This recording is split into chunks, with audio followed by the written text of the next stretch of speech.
My name's Rachel. I'm going to be telling you a little bit about 5 different books that I find really interesting and exciting to read based on figurative art and life drawing. So there's 2 by Sarah Simblet, 1 by Harold Speed, 1 from Jenny Saville and 1 by Hester Berry. So the first one is Hester Berry, Life Drawing. And this is a really fantastic book about different exercises that you can do based on like the anatomy and everything like that. So it goes through skeleton and the muscles and hands, and it also explains about the materials that you could probably use for when you do a sketch or go into a life drawing class and what to expect in a life drawing class. So this is absolutely fantastic, and it gives you some exercises to do that you could probably do in life drawing classes as well. For example, using the side of your charcoal, using your other hand, etc, etc. So there's many different aspects to this book that is absolutely fantastic. So that is something that I really recommend.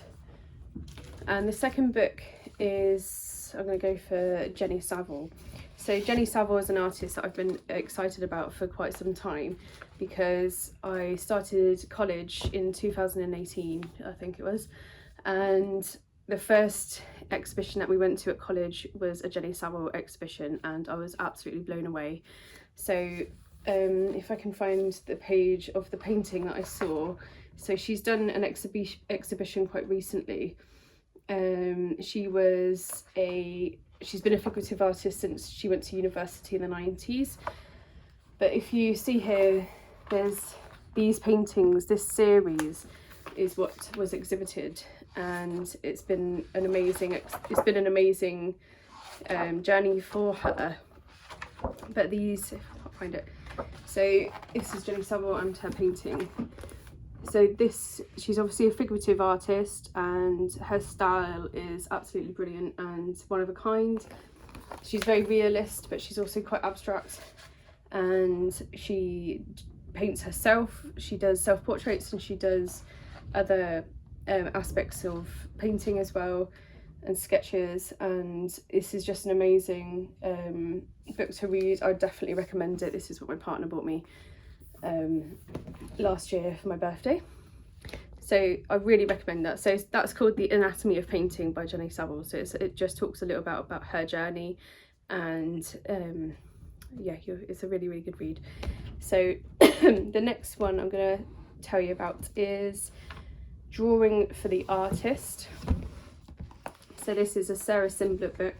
Those who may know her or may not know her, she's a artist, and she's a professor at Oxford University, and she is basically the queen of anatomy in drawing, and especially plants as well. So she's done a book on the anatomy for the artist, which is based on plants, etc.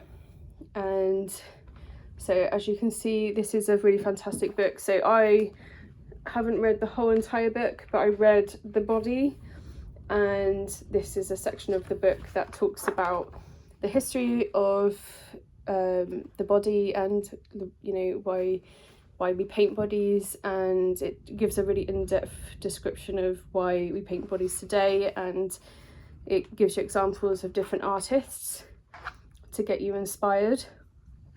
And so this is a really fantastic book. I find it extremely useful for my art practice. And the other book that she did is Anatomy for the Artist. Oh, this is the Anatomy for the Artist. I think the other one, I'll have a little look if I can find it. But so this is the Anatomy for the Artist. This is one I've started reading, and it goes into obviously all the muscles, the skeleton, and it just explains basically the anatomy of a figure. So yeah, this is a really fantastic book. I've been referencing it in my practice, and for university these books are fantastic because you can really learn quite a lot. And yeah, so as you can see, it's like the whole entire body, she goes through, and she, you know, touches on the history of art as well in figurative art. And yeah, absolutely fantastic book. I really recommend that.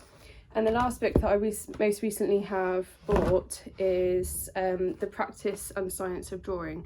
Now this has been a really good read so far. I haven't managed to read the whole thing, but I still recommend it.